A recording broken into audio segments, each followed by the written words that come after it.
and welcome back to my practice room here, where I'm working on the C sharp minor Prelude Fugue number 4 by J.S. Bach, and this is from Book 1 of the Well-Tempered Clavier.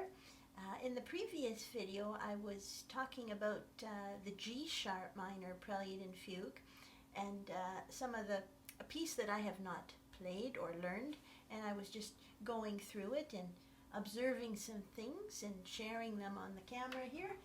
And this video making thing, I've got ideas percolating in my head. I am a bit of an introvert and I love to be at the piano. I can really keep myself occupied quite nicely.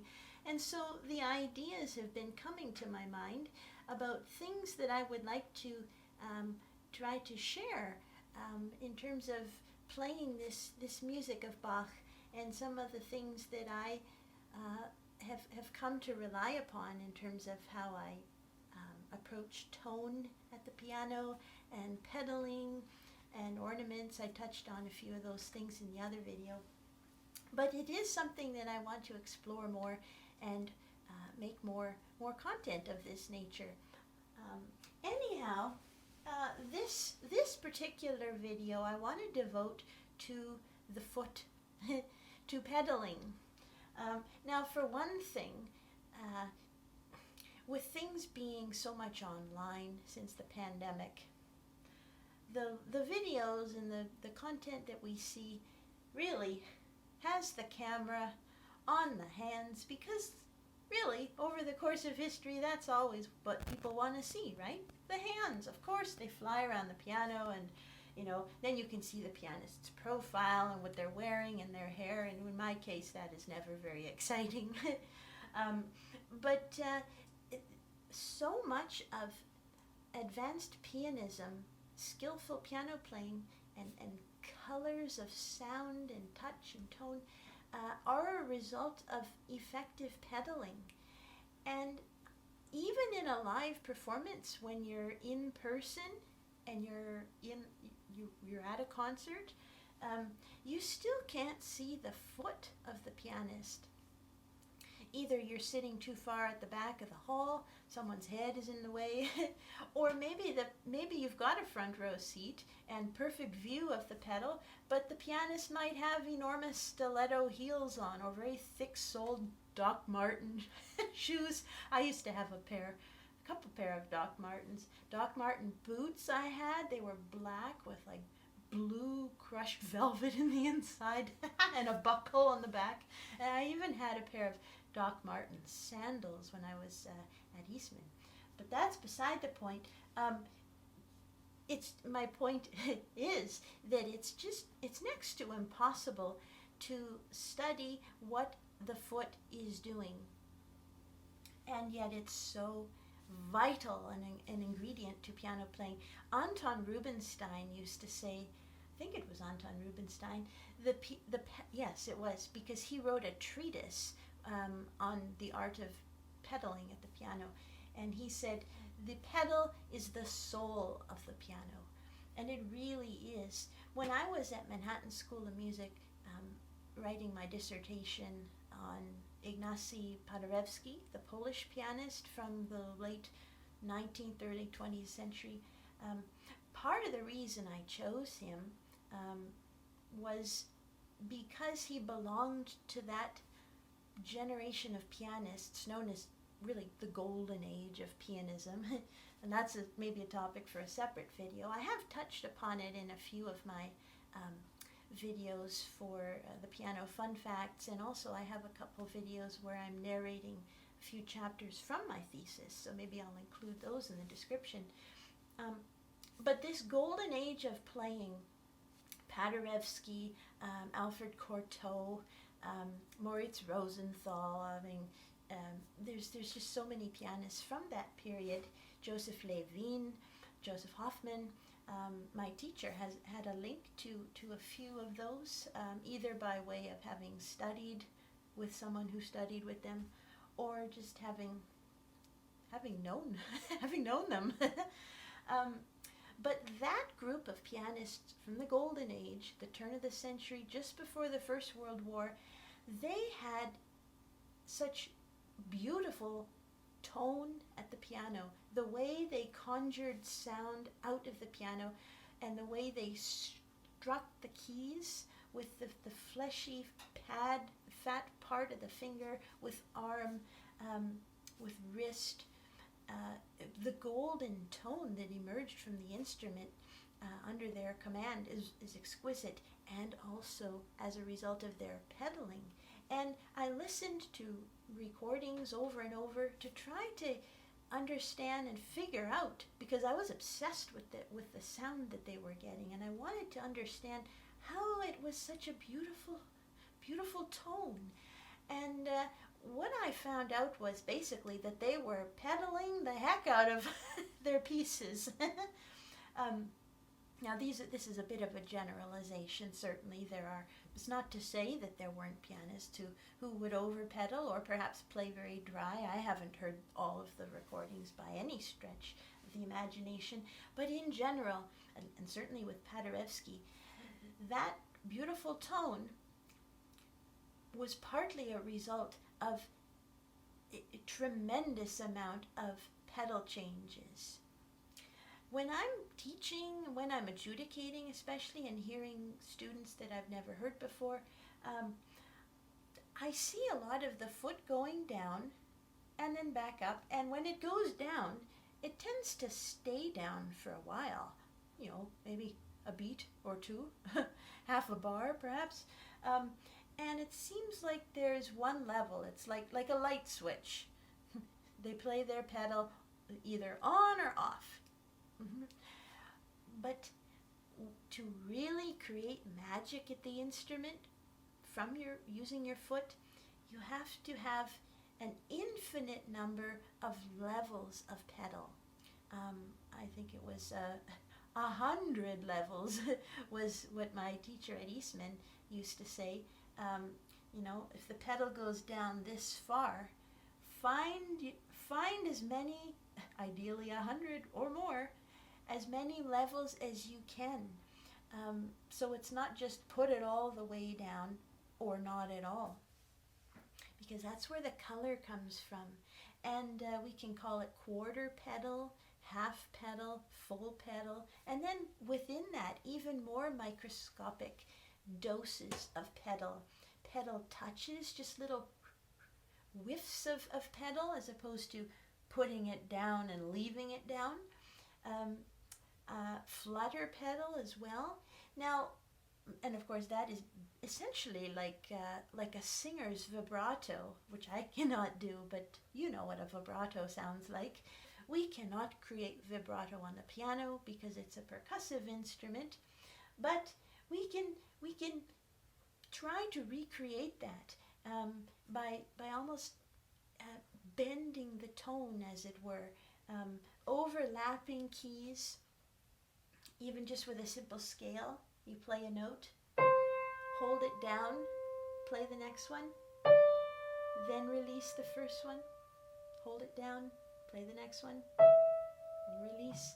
This slow overlapping is a kind of finger pedaling, and in some cases that might be all you need, is really good finger pedaling, and you can do without the foot. But most pieces, I think, benefit from some pedaling. And in Bach, I've been finding that the sound that I'm most pleased with, and I like to think that I have good tone at the piano. It is certainly something I hope that anyone who has heard me can say, Penny doesn't bang the piano. That is my hope on a very basic level, and that they might find that they were moved by the tone and my intensity of getting lost in the music.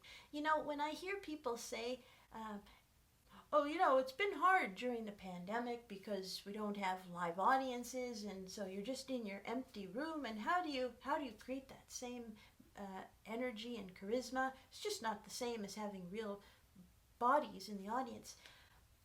I disagree actually with that, because whether or not I'm playing here in my room by myself, for myself, and for you, but really, literally here in the room right now, at this moment, I'm alone. I have no trouble getting as into the music as I would when I'm over at the maybe the local concert series or any number of churches and whatnot where I play. So I don't have, that is not an obstacle for me, and it might be because I'm very introverted and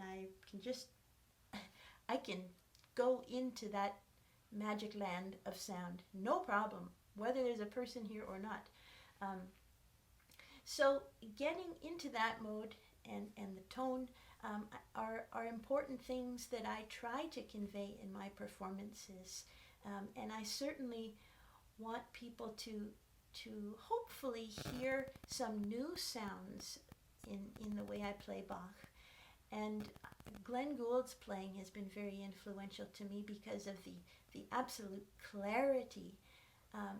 Sometimes I find his playing a little bit dry, and that's where the Golden Age pianists come in, because I really, really love their tone. I'm not so hugely fond of Glenn Gould's tone, but the pianists of the Golden Age, Joseph Levine, Paderewski, and others, Cortot, their tone is just like honey to the ears. It's so sweet and warm and golden.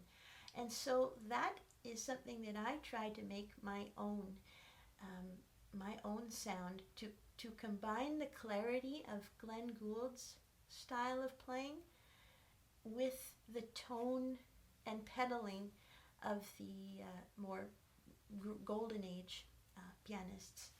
And so when I'm pedaling in Bach, and yes, I do pedal, even though many teachers will say it's forbidden, you do not use the pedal in Bach, but I disagree. And I pedal quite a lot, as you will see in this clip. Now, as I've said, this is the C sharp minor Prelude and Fugue of Bach, Book 1 of the Well-Tempered Clavier, published in 1722. Gee, that's 300 years ago, almost exactly. Wow. Note to self. It's the prelude that begins like this, and it might be my favorite, one of my favorites for sure.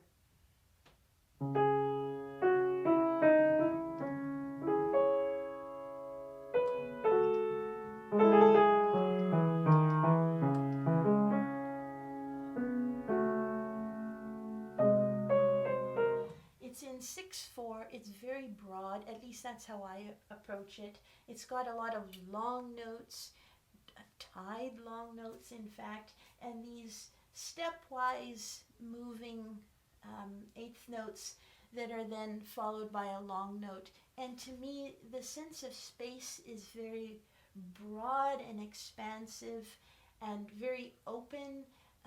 This is not closed music. This is like a deep breath as opposed to a little catch breath. And there are wonderful opportunities to create almost a kind of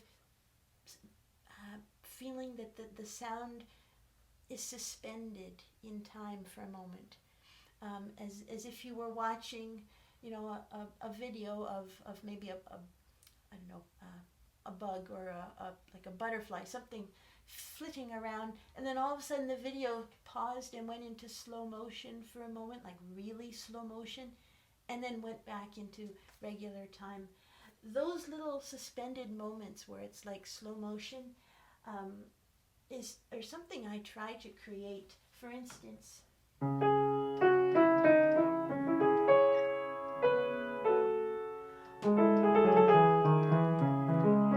here, I'm exaggerating, of course.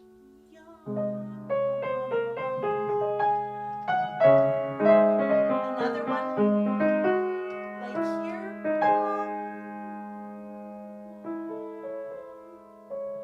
I'm slowing it down to an enormous degree to make a point. It's very hard to talk these things and play them because they're quite difficult to achieve. This is also not a really high-end piano. In fact, when I play on something like a genuine Steinway, for instance, oh my God, then the effect works, 99% of the time. Here it's like, I'm dreaming of the sound in my head. I'm getting as much of it as I can on this Kawai. This piano, by the way, my parents got for me when I was 17, and that was a while ago. And it's been a decent instrument, and it's still almost like new. I take care of my things, but yeah, the touch on the instrument is a little slow, and the tone is a little full and hard to play very, very delicately. But anyway, that's beside the point. I certainly could do much worse, as I have with the keyboard. But this feeling of suspending the time is created partly by overlapping, as I showed earlier, holding down a note, keeping the key down as you play the next one, particularly if it's a wide interval. For instance, measure, where will I try? Measure 3, how about?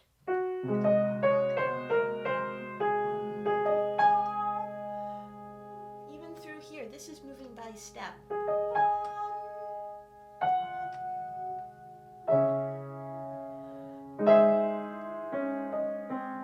Actually, in all of the notes of this piece, I am overlapping, even in the 8th notes.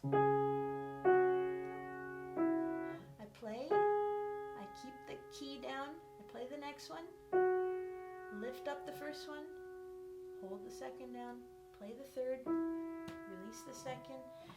You have to practice at a snail's pace, of course, in order to hear that. Here's my snail's pace. Theodore Leschetizky always used to say, practice at a snail's pace. It's so true. That's the only way you can hear anything. If you go too fast, you don't hear that suspended time. And now, not that you're going to perform the piece at a snail tempo, but if you practice it many, many times at the snail tempo, then your body and your ear are working in harmony, and they can hear that little blending moment, that little suspended moment, and a fraction of that gets retained when you pick up the tempo, and that's where the color comes from. So if I'm practicing at a snail's pace with the overlapping,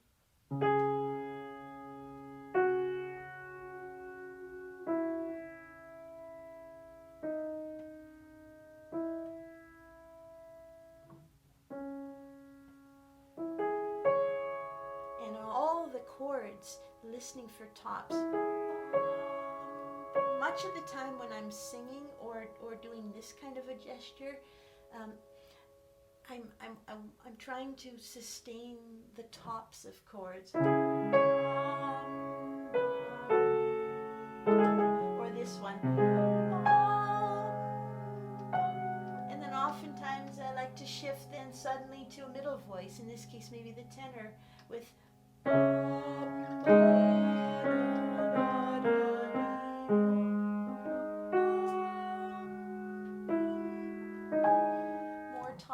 but always is overlapping, because to me anyway, this prelude has such a broad and expansive quality, a meditative, like solemn, but yet open and expansive mood to it, and deeply dark, very dark, and melancholy even. So combined with that overlapping, there is enormous amounts of pedaling, and that's what I have to show you in this video. I set up my camera and microphone on the floor, tried to put some socks on that were not too worn out, and I have a little ring light here on the floor to have it reasonably well lit. I got my dusting rag out and I dusted the lyre, the pedal area, and hopefully you can, well, you'll see. My foot is moving very, very quickly. With these notes, these 8th notes throughout the piece that I was overlapping a moment ago, You'll see it in a minute, but I'll just say now that I'm pedaling pretty well each one of them. Pedal, pedal, pedal, pedal, pedal, pedal. Pedaling all the eighth notes. And this is in 6/4. That's a lot of pedaling. And with a shallow foot too. On long notes or maybe dissonant chords, notes, more strong, louder, more things played with more conviction and gesture kind of thing to them. Maybe a deeper pedal, and or perhaps even dry and without pedal. You'll see my foot come off the pedal as well. Now you might chuckle, because as I was watching the footage of my foot, I was actually laughing, especially in the fugue, because I don't know, it's for one thing, I'm pedaling so often that the foot is like, it's like it's being yappy. It's got lots to say. It's kind of funny. But also I have a bit of I guess it's a twitch, or sometimes when you're really concentrating on something, maybe a part of your body like just involuntarily does a little movement of some sort. Well, when I really get into the earthy, quick-moving, hearty, assertive, satisfyingly muscular fugues, as this one is, at least in my interpretation, my foot likes to come off the pedal, and not only that, sometimes my leg does this. Perhaps some folks who have been to one of my live concerts and maybe watching this will say, oh yeah, she sometimes does that. I do. And those moments have nothing to do with pedal technique. It's just an involuntary reaction. I cannot help it. It's like the conducting. It just happens. And I'm not about to go changing it, because at the end of the day, it works for me. And you have to do what works for you and what's comfortable, so long as you get the sound you want. If I were not getting the sound I want, I would find another way. But so far as I know, doing this little square dance in the fugues is not hurting anything. I haven't counted the number of times I put the pedal down, but it's for these 2 pages of the prelude, but it's probably several hundred at least. And I also play for you the fugue, and that is, of course, where I start doing dancing things and all sorts of craziness. But you'll see too there that there's a lot of pedal changes. But anyway, I want you to see the video of my foot.